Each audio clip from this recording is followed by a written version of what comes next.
حد کرتی ہو ثانیہ، میں تو تمہیں بہت توپ چیز سمجھتا تھا، مگر تم تو چھوٹا سا پٹاخہ نکلی، وہ بھی جو پھس ہو چکا ہے۔ میں کال کاٹ رہی ہوں، ثانیہ نے گویا دھمکی دی تھی۔ یہ انڈین سوپ کی ہیروئن کی طرح سالن میں نمک ڈال کر اس کی ماں سے لڑ کر تم سمجھتی ہو وہ تمہیں الگ گھر لے دے گا تو تم بے وقوف ہو۔ جو چیز تمہارا حق ہے اسے بھیک منگوں کی طرح کیوں مانگ رہی ہو؟ سامنے آ کر صاف کہو تمہیں ان لوگوں کے ساتھ نہیں رہنا جو تمہاری عزت ہی نہیں کرتے۔ اس طرح ری کرو گی تو دے چکے تمہیں تمہارا حق۔ اس میں قصے کی کیا بات ہے، میں تو اپنا حق مانگ رہی ہوں۔ عبید نے بے حد تحیر سے ثانیہ کو دیکھا اور آسیہ نے جتاتی نظروں سے عبید کو، جبکہ توفیق صاحب ٹھنڈی سانس لے کر رہ گئے۔ ثانیہ، عبید کی آواز میں بے یقینی تھی۔ ابھی چند منٹ پہلے وہ کس اعتماد سے ماں کو جھٹلا رہا تھا کہ انہیں غلط فہمی ہوئی ہے۔ ثانیہ نے یہ نہیں کہا تھا۔ کیا ثانیہ، جو کچھ میرے ساتھ اس گھر میں ہو چکا ہے اس کے بعد میرا یہاں رہنا بنتا ہے؟ وہ عبید پر چڑھ دوڑی۔ میں یہاں بیٹھ کر تمہاری ماں کے متوقع تھپڑوں کا انتظار نہیں کر سکتی۔ ثانیہ بچے، توفیق صاحب نے تحمل سے دونوں ہاتھ اٹھا کر اسے چلانے سے روکا۔ چھوٹے موٹے جھگڑے تو گھروں میں چلتے ہی رہتے ہیں، باقی یہ تمہارا گھر ہے، تمہارے لوگ ہیں، خوش دلی سے اپنی ذمہ داریاں نبھاؤ گی تو سب خوش رہیں گے۔ سوری انکل، نہ تو یہ گھر میرا ہے اور نہ اس کی ذمہ داریاں۔ تمہارا دماغ خراب ہو گیا ہے، اٹھو اندر جاؤ، عبید نے زور سے ڈانٹا۔ غصے سے اس کی پیشانی پر شکنوں کا جال بچھا تھا۔ اندر کیوں، گھر سے ہی بھیج دو تاکہ یہ قصہ ہی ختم ہو۔ ثانیہ اتنی ہی بری ہے تو اسے رکھ کر تم نے کرنا کیا ہے؟ ویسے بھی میری شادی تم سے ہوئی ہے، پورے خاندان سے نہیں۔ وہ غصے سے کھڑی ہو گئی۔ بیٹا، اس گھر میں تم لوگوں کے علاوہ کون ہے؟ تم لوگ بھی چلے گئے تو ہم تو تنہا ہو جائیں گے، ہمارا خیال کون رکھے گا؟ بیٹے تو بڑھاپے کا سہارا ہوتے ہیں۔ توفیق صاحب جذباتی سے ہو گئے۔ تو بیٹا رکھے خیال، میں اس کو تو نہیں کہہ رہی، اس کی ذمہ داریاں ہیں یہ نبھائے، بس مجھے الگ گھر لے کر دے۔ کوئی الگ گھر نہیں ہے، میرے ساتھ چلو۔ عبید نے اس کو بازو سے پکڑ کر اٹھایا۔ کیوں؟ اس گھر میں جو کچھ میرے ساتھ ہو گیا ہے کہ اب میرا یہاں رہنا بنتا ہے؟ کیا ہو گیا تمہارے ساتھ؟ ضبط کرتے کرتے آسیہ کی بس ہو گئی۔ غصہ تو آنا ہی تھا۔ جو کچھ تم میرے اور ارم کے ساتھ کر چکی ہو اس کے باوجود ہم چپ ہیں اور تم ہو کے سر پر ہی چڑھتی آ رہی ہو۔ آسیہ، توفیق صاحب نے ٹوکا۔ کیا آسیہ؟ اس کی گستاخیاں حد سے بڑھتی جا رہی ہیں۔ یہ کوئی انوکھی بیاہ کر نہیں آئی، مل جل کر نہیں رہ سکتی، نہیں ذمہ داریاں اٹھا سکتی تو جائے یہاں سے۔ میں کیا گھر میں سجانے کے لیے ڈیکوریشن پیس لے کر آئی ہوں؟ میرے بیٹے کے لیے لڑکیوں کی کمی نہیں ہے۔ آسیہ کے اندر ایک پرجلال سی سانس انگڑائی لے کر جاگی۔ ٹھیک ہے، اپنے بیٹے سے کہیں کر دے فیصلہ، الگ گھر لے کر دینا ہے یا طلاق دے دے۔ ثانیہ نے نہلے پر دہلا مارا اور یہ چاہ وہ چاہ، سب کے منہ کھلے کے کھلے رہ گئے۔ یہ لڑکی اتنی بے خوف کیوں ہے؟ گھر میں ایک کھلی جنگ کا آغاز ہو گیا تھا۔ عبید غصے سے ثانیہ کے پیچھے گیا۔ کمرے سے دونوں کے اونچا اونچا بولنے کی آوازیں آنے لگیں۔ اس گھر کے در و دیوار نے یہ منظر پہلے کہاں دیکھا تھا؟ کیا ضرورت تھی اتنا سب کہنے کی؟ عبید سنبھال لیتا۔ سنبھل گئی عبید سے، مٹی کے مادھو نہ بنے۔ اس کی بیوی کچھ بھی کہے کچھ بھی کرے اور ہم تماشائی بنے رہیں۔ عبید ہمارا بیٹا ہے، اس پر ہمارا حق ہے۔ وہ کل کی آئی لڑکی ہمیں یوں ڈی گریڈ نہیں کر سکتی۔ تم نے عبید کو مشکل میں ڈال دیا ہے، اس کے ہاتھ میں ترازو دے دیا ہے۔ ان کی بصیرت نگاہی بہت کچھ دیکھ رہی تھی۔ آسیہ نے ٹھٹک کر انہیں دیکھا۔ آپ ڈر رہے ہیں توفیق؟ انہوں نے نظریں چرا لیں۔ تو ٹھیک ہے، دیکھ لیتے ہیں کس کا پلڑا بھاری ہوتا ہے۔ آسیہ نے دل کڑا کر لیا۔ ماؤں کو بیٹوں پر مان ہی بہت ہوتا ہے۔ سمجھا سمجھا کر تھک گیا ہوں ابو، اس کی وہی رٹ ہے، گھر الگ کرو یا طلاق دو۔ عبید کا لہجہ بتاتا تھا وہ بے بس ہو گیا ہے۔ آپ ہی بتائیں کیا کروں؟ یار، مرد ہو شوہر ہو، اس کو بتا دو کہ الگ ہونے کا سوال ہی پیدا نہیں ہوتا، اسے یہیں رہنا ہے اور مل جل کر رہنا ہے۔ توفیق کو بیٹے کی بے بسی اچھی نہیں لگی۔ عبید نے ایک نظر باپ کو دیکھا، پھر سر جھکا لیا۔ ایسی زندگی تو اسے اس کے گھر میں بھی مل رہی تھی۔ میں نے تو اسے ایک پرسکون خوشیوں بھری زندگی دینے کا وعدہ کیا تھا۔ کل کو اس کے معاملے میں مجھے اپنے رب کے سامنے جواب دہ بھی ہونا ہے۔ تو یہ اسی کے ہاتھ میں کہ اپنی زندگی کو پرسکون بنا لے۔ ابو، اب ہر بات میں ثانیہ ہی کا تو قصور نہیں ہے۔ عبید کے جملے پر توفیق نے بے چینی سے پہلو بدلا۔ تبھی ثانیہ آ گئی۔ اسے لگا عبید اکیلے یہ مقدمہ نہیں لڑ سکتا۔ ٹھیک ہے، اتنی ہی مجبوری آ گئی ہے تو اوپر پورشن بنا لو، کم از کم پاس تو رہو گے۔ ہلکے سے توقف کے بعد انہوں نے حل نکالا۔ سوری ابو، لیکن یہاں رہنے کا مطلب ہے کہ وہی کھچ کھچ جاری رہے گی۔ میں اپنی زندگی میں سکون چاہتی ہوں۔ عبید سے پہلے ہی ثانیہ بول اٹھی۔ اور ابو، کم از کم آپ کو تو میرا پوائنٹ آف ویو سمجھنا چاہیے۔ آپ تو مذہب کو ہم سے زیادہ سمجھتے ہیں۔ اسلام میں جوائنٹ فیملی کا تصور ہی نہیں ہے۔ الگ گھر میرا حق ہے اور عبید کا فرض ہے، مجھے لے کر دے۔ ثانیہ کا نرم لیکن دو ٹوک لہجہ۔ جس لڑکی نے کبھی نمازیں پوری نہیں پڑھی تھیں، جسے پردے کا نہیں پتہ تھا، جس نے قرآن پاک کے ترجمے کے 2 حرف نہ پڑھے تھے، وہ مذہب کا حوالہ دے رہی تھی۔ جیسے اسلام کے باقی تمام احکامات کو اس نے مکمل طور پر اپنی زندگی میں شامل کر رکھا ہو۔ حضرت انسان، تجھے دین بھی اپنے مطلب جتنا ہی دکھائی دیتا ہے۔ وہ سرد آہ بھر کر رہ گئے۔ ان کی ہر دلیل کو ثانیہ نے اڑا کر رکھ دیا تھا۔ عبید خاموشی سے سنتا رہا۔ وہ سب کر کے دیکھ چکا تھا، غصہ، ناراضی، خفگی۔ وہ ناراض ہو کر میکے چلی جاتی تو وہ کچھ عرصے اسے میکے میں ہی رہنے دیتا، مگر اس نے صاف کہہ دیا تھا اس گھر سے قدم 2 ہی صورتوں میں نکالے گی، گھر یا طلاق۔ ابو، بہت دیر کے بعد عبید کچھ لفظ اکٹھے کر پایا۔ میں نے بہت سوچا ہے، ہمارے ہر مسئلے کا حل یہی ہے کہ ایک ہلکا سا توقف جو سب کا سانس بند کر دے۔ اندر آتی آسیہ کے قدم روک دیے۔ میں ثانیہ کو لے کر الگ ہو جاؤں۔ ثانیہ نے بے اختیار گردن موڑ کر عبید کو دیکھا۔ وہ نہیں جانتی تھی عبید یوں فیصلہ سنا دے گا۔ پچھلی کئی راتیں اس نے بس ثانیہ کو سمجھاتے ہی گزاری تھیں۔ اس پر شادی مرگ کی کیفیت طاری ہو گئی۔ توفیق صاحب کی گردن ڈھلک سی گئی، کندھے جھکے اور دل جیسے مایوسی کی اتھاہ گہرائیوں میں ڈوب گیا۔ انہوں نے بمشکل نظریں اٹھا کر عبید کے عقب میں کھڑی آسیہ کو دیکھا۔ ماؤں کو بیٹوں پر بہت مان ہوتا ہے، لیکن وہ مان ٹوٹ جاتے ہیں۔ ان کی آنکھیں کرچی کرچی ہو گئیں۔ مجھے یقین نہیں آ رہا عبید، تم نے میری خاطر اتنا بڑا فیصلہ کر لیا۔ وہ نہال ہو رہی تھی۔ عبید مسکرا بھی نہ سکا۔ وہ جانتا تھا یہ فیصلہ ثانیہ کی خاطر کیا ہے، مگر وہ یہ بھی جانتا تھا کہ یہ فیصلہ اس کی نیندیں اڑانے والا تھا۔ وہ خوش نہیں تھا، مگر ثانیہ، اس کا بس نہ چلتا تھا کہ اپنا آپ عبید پر سے وار دے، مگر دل بجھا ہوا ہو تو کچھ بھی نہیں اچھا لگتا۔ ثانیہ کا اپنا آپ اس پر نچھاور کرنا بھی بیزار کر رہا تھا۔ تبھی وہ کھڑا ہو گیا۔ پیکنگ شروع کر دو۔ کب جانا ہے؟ ثانیہ جوش میں کھڑی ہوئی۔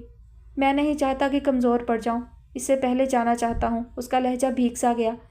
اور ثانیہ تو چاہتی تھی وہ عبید کو لے کر آج ہی اس گھر سے نکل جائے۔ اس نے عبید کے نکلتے ہی کال کر کے ماں کو خوشخبری سنائی، رابعہ کو بتایا، اور رابعہ کی باتیں، اس کی ساری ہمدردیاں ثانیہ کے سسرال والوں کے ساتھ تھیں۔ اس نے بدمزہ ہو کر کال کاٹی اور فروخ کو میسج کر دیا۔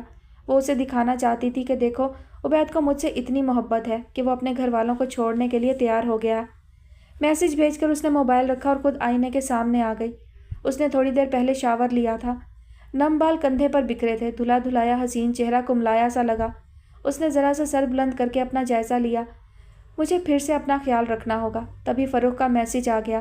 وہ اس کے لیے خوش تھا، مبارکباد دے رہا تھا۔ یاد رکھنا، یہ سب فروخ کی وجہ سے ممکن ہوا ہے۔ میں ہمت نہ دلاتا تو تم کبھی کھل کر یہ بات نہ کر پاتی۔ ثانیہ کو اعتراف تھا کہ فروخ نے اس مشکل مرحلے کو طے کرنے میں اس کی واقعی بہت مدد کی تھی، اسے جذباتی طور پر سہارا دے کر کچھ کرنے پر آمادہ کیا تھا۔ اف، مجھے ابھی سے پیکنگ شروع کر دینی چاہیے۔ پہلے وہ ایک بڑا سا بنگلہ تھا، اب گھر لگنے لگا تھا۔ پہلے وہ فکر مندی سے گھر کی طرف دوڑتا تھا، اب اس میں خوشی اور سکون کا عنصر بھی شامل ہو گیا۔ وہ دھیرے دھیرے پورے گھر پر چھاتی چلی گئی، جیسے گلابی پھولوں کی بیل پوری دیوار کو ڈھانپ دے۔ وہ بھی چمپا کی بیل تھی جو گھر کے ایک کونے میں ہو تب بھی پورا گھر مہکا دیتی ہے۔ ملازمین کو پتہ تھا ان پر کوئی چیک رکھنے والا موجود ہے، وہ بھی الرٹ ہو کر کام کرتے، لیکن ارم کے لیے آسان نہ تھا۔ وہ کم عمر تھی، مگر آسیہ نے اسے تربیت کی بھٹی سے گزارا تھا، تبھی گزارا ہو رہا تھا۔ عفان کو غصہ جلدی آتا تھا اور مانی کے معاملے میں وہ کوئی کوتاہی برداشت نہ کرتا۔ حاجرہ کی بیماری کی وجہ سے موڈ سوئنگز چلتے رہتے۔ وہ رات کو نماز کے بعد سارے شکوے، شکایتیں، مشکلات اپنے رب کے سامنے رکھ کر اٹھ جاتی۔ اتنی مشقت کیوں کرتی ہو؟ ایک بار عفان نے الجھ کر پوچھا تو اس نے سورہ بلد کی آیت پڑھ دی، یقیناً ہم نے انسان کو مشقت میں پیدا کیا۔ تم نے قرآن پاک کو حفظ کیا ہے؟ عفان حیران ہوا۔ صرف 30واں پارہ میں نے اور امی نے اپنے شوق میں کچھ عرصہ پہلے ہی حفظ کیا تھا تاکہ ہم نماز میں زیادہ سے زیادہ قرآن پاک پڑھ سکیں۔ باقی قرآن پاک ترجمے اور تفسیر کے ساتھ پڑھتی رہتی ہوں، اور یہ آیت تو ابو بہت بار پڑھتے تھے۔ وہ کہتے تھے مجھے اس آیت سے قوت ملتی ہے، وہ سادگی سے بتاتی چلی گئی۔ عفان کو احساس ہوا ارم کو طاقت کہاں سے ملتی ہے۔ وہ مانی کو اٹھائے عفان کے پیچھے پورچ تک گئی۔ چاچو کو سلام کہو۔ یہ مجھے پاپا کہتا ہے۔ عفان نے مانی کا گال چوم لیا۔ چاچو پاپا جتنا پیار نہیں کر سکتے، وہ ہنسی۔ بس میں نہیں چاہتا مانی کو کسی رشتے کی کمی محسوس ہو۔ وہ اپنے موقف سے 1 انچ بھی ہٹنے کو تیار نہ تھا، اور ارم نے بھی اس بات پر بحث چھوڑ دی تھی، بس کبھی کبھار چھیڑ دیتی۔ کچھ چاہیے ہو تو بتاؤ، میں آتے ہوئے لیتا آؤں گا۔ کچھ نہیں، یاد آیا تو ٹیکسٹ کر دوں گی۔ شکریہ دوست، تمہاری وجہ سے مجھے گھر کی طرف سے بالکل بے فکری ہو گئی ہے۔ عفان نے ارم کا گال تھپ تھپایا تو مانی نے جھک کر دیکھا کہ اس نے کیا کیا ہے، ساتھ ہی نو کا اشارہ کیا۔ اچھا، اب ہم آپ کی چاچی کو ہاتھ بھی نہیں لگا سکتے؟ میلی چاچی، مانی نے اپنا گال ارم کے گال پر رکھ دیا۔ دونوں ایک دوسرے کو دیکھ کر ہنس پڑے۔ آپ بی بی جان سے مل آئے تھے؟ ارم کو اچانک یاد آیا۔ میں گیا تھا، وہ سو رہی تھی۔